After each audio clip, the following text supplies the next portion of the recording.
asalaamaaleykum dal leen ak jàmm atum 2025 bi nga xam ne ci la ñu nekk nag luñ dul fàtte la ci taarix jëmale ci wàllu koom-koom suñu réew li tax waa Sud Quotidien am boobu le ngëm-ngëm mooy dañuy jëmmal projet yi nga xam ne moo gën a jàmp ci lii ñu duppee stratégie nationale développement ci diggante atum 2025 jàpp atum 2029 moo amit ci jamono joo xam ne ñuy liggéey wàllu pétrole bee gaz bi ci suñu réew yooyu la xibaar nag mi ngi tukkee ci Jean-Pierre Malou Bieur li tukkee ci xayma bi nga xam ne moom la direction prévision des études économiques amal jëmale ci wàllu wi mu def xayma yi li nga xam ne moom lañ jot a dund ci atum 2024 ak xayma yi jëmale ci at bii ñu nekk ci atum 2025 jëmale ci wàllu taux de croissance bi ak it li nga xam ne mooy tax mu gën a ñoŋ ci suñu réew ñu des ci wàllu pétrole ak gaz ndax it mbir mi soxal na bu baax a baax l'informé li leen jaaxal nag mooy donte li ñuy jëlee ci wàllu suuf si ak pétrole bee gaz bi takku na lool taxaw seetlu bi nag mooy nguur gi lim ciy jot moo ëpp li ci commune yi di jot ci diggante atum 2017 jàpp 2021 nguur gi dugal na ci gafagam juróom-ñaari téeméeri milliards yu teg ñeent fukk ci kopparu CFA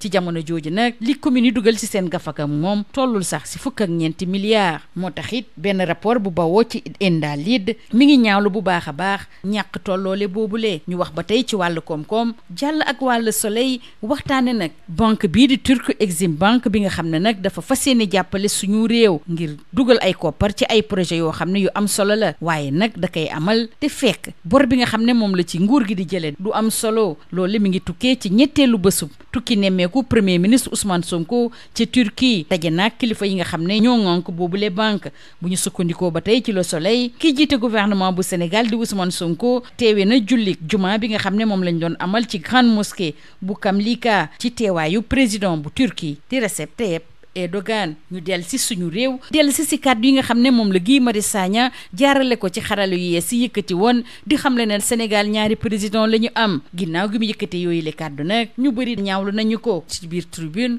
professeur Lababa Faye bokk ci kuréel bi nga xam ne moo ëmb cadre yi fare ci parti Pastef les patriotes delloosi na it xelub Guy Marius Sagna bu baax a baax ki ci njëkk bu ñu sukkandikoo ci wàllaas mooy Babacar Gaye nekkoon fi ab ministre nee na lii day ñëw fësal ñàkk déggoo bu am ci bopp nguur gi Babacar Gaye mi ngi dénk wàllaas ni procureur ci boppam moo war a jël nag bile dossier ginnaaw kàddu yi nga xam ne moom la Guy Marius Sagna yëkkati ci loolu le Babacar Gaye dafa xam le ne assemblée nationale bi Guy Marius Sagna bokk nag war na soppi doxalin te it dafa war a delloo si xelu Guy Marius Sagna waaye du yaakaar gu bëri goo xam ne am na ko ci rawatina ci njiitu assemblée nationale di El Malick Ndiaye moom la ñuy desal ndax bu ñu sukkandikoo ci waa Sud Quotidien ci Saly Portugal moo tëj ndaje bi nga xam ne moom lañ doon amal ay fan ngir tàggat bu baax a baax député yi El Malick Ndiaye rafetlu seen dogu mu leen di fàttali ne dañoo war a def jàngat ba war te it gën a ñoŋal seen liggéey bi nga xam ne moom la ñuy amal ci turu askan wi ci jamono jooju nag semga bi di Mbaye Cissé moom nag dafa xamal waa laas ne njàng lu am solo la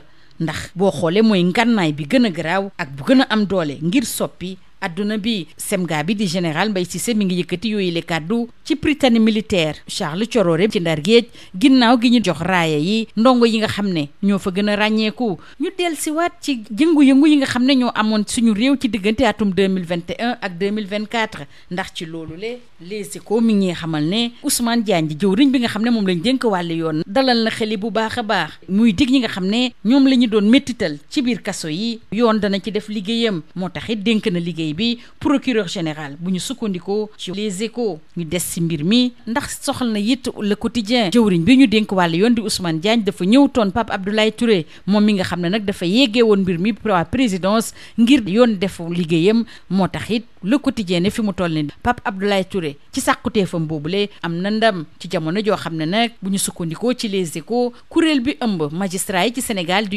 UMS ñoom nag tey li ñuy amal seen ndaje bu yaatu di assemblée générale ngir tabb seen président bu yees ñetti mbër nag ñoo koy xëccoo Les Échos di ñu xamleeg yooyu le mbër ki ci njëkk mooy Cheikh Ba bi nga xam ne jàpp nañ ne moo nar a toog ci donkaasi gi ki ci topp di Xawsi Diop mbër mu mujj bi nag mooy Mouhamadou Ndiaye Sarr gën a féete ndaw waaye programme am bi nga xam ne moom la teg ci table bi bu mucc ayib la jàpp leen ak wàllu observateur teg nañu loxo nit bu doy waar foofule ci Sonatel bu Guédiawaye muy wuyoo ci turu Bee Diop da doon def naka sudul noonu ci carte SIM yi nga xam ne nag dafa aju ci compte bancaire yi dañ ko bàyyi woon gët gu baax a baax moo tax ba chef d'agence Sonatel bi yéegee mbir mi ki nga xam ne moom lañ dénk wàllu kaaraange bi def la ca war ba mujjanteel ga ñu teg ko loxo ñi ko enquêteurs yi di déglu nag moom Bébé Diop taqal na ci M Tinidi muy doomi Maroc ci jamono joo xam ne ñu ngi waajal màggal bi nga xam ne dañ ko fas yéene amal ci àllarba bi ñu jëm waa l'enquête jagleel pàcc bu yaatu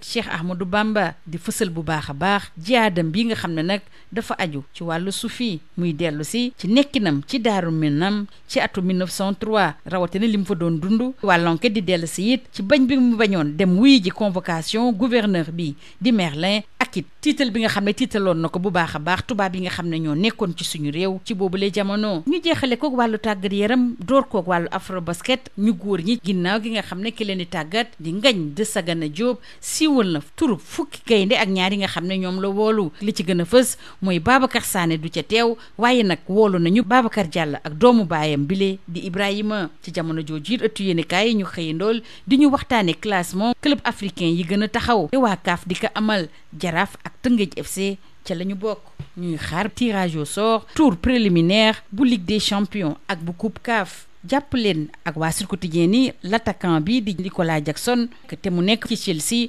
fësal na ne dafa fas yéene jógee lii moo gënoon a fës ci ëttu yéenekaay yi ñu xëyandool ñu yendoog jàmm. Bonjour, l'année 2025 s'annonce comme un tournant dans l'histoire économique du pays. En effet, cette période inaugure la mise en œuvre effective des projets prioritaires inscrits dans la stratégie nationale de développement, dans un contexte marqué par le démarrage de l'exploitation du gaz naturel et l'entrée en phase de production des ressources pétrolières, selon Sud Quotidien, qui reprend les projections de la Direction de la prévision et des études économiques contenues dans le rapport de juillet 2025 sur la situation économique et financière en 2024 et les perspectives pour 2025, le secteur primaire retrouve une trajectoire ascendante, alors qu'une diversification industrielle est en cours de consolidation. Restons avec le secteur minier et pétrolier, cette fois-ci avec l'informé, qui relève des milliards au sommet et des miettes à la base. Entre 2017 et 2021, l'État a perçu 740 milliards de francs CFA du secteur extractif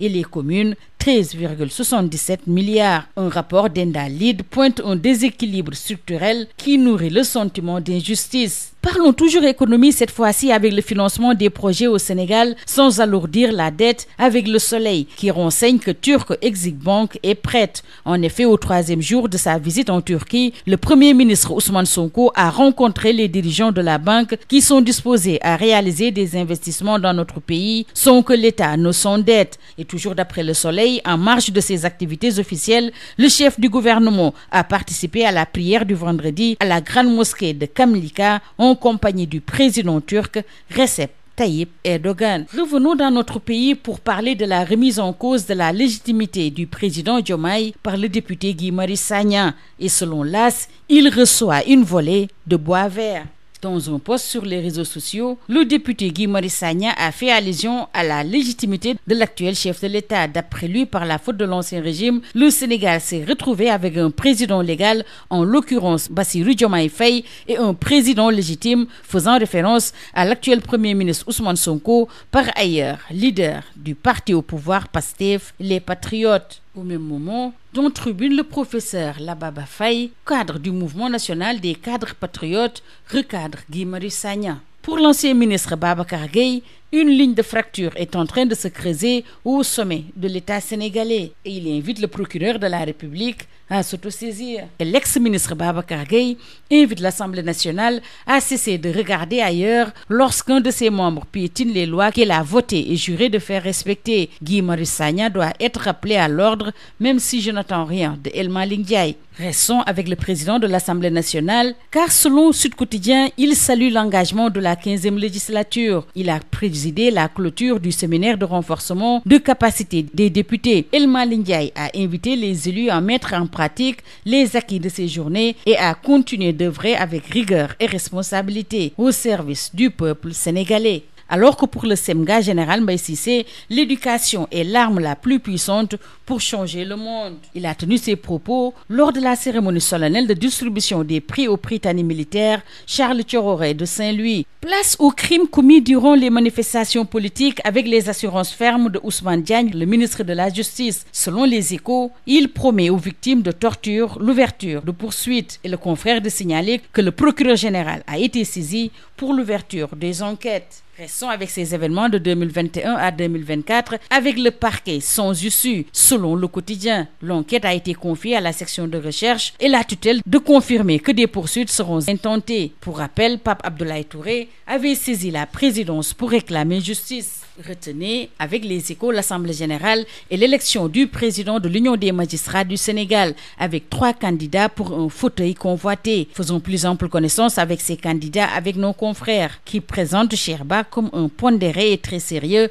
considéré comme favori. Il y a également Khawsu Diop, l'expérimenté qui connaît parfaitement l'UMS et les enjeux. Et enfin, Mouhamadou Ndiaye Sarr, le plus jeune, avec un programme ambitieux et un défenseur d'une justice plus juste. Cette assemblée générale est prévue ce samedi. En route vers le Magal, c'est le dossier que nous propose l'enquête ce matin, qui relève le djihad soufi de Bamba et de nous rafraîchir la mémoire avec le séjour de Serigne Touba à Darul Mannan en 1903, entre espionnage, médisance et complot. Et le confrère de relever ses refus de Cheikh Ahmadou Bamba de déférer aux convocations du gouverneur Merlin et l'affolement du colon. L'Observateur fait cas de la chute d'un escroc redoutable à la Sonatel Guédiawaye, notamment une arnaque à la carte SIM liée au compte bancaire. Diop a été repéré après plusieurs tentatives suspectes dont différents points de service. Alerté par le chef d'agence, le service de sécurité de Sonatel Guédiawaye a immédiatement lancé une opération de surveillance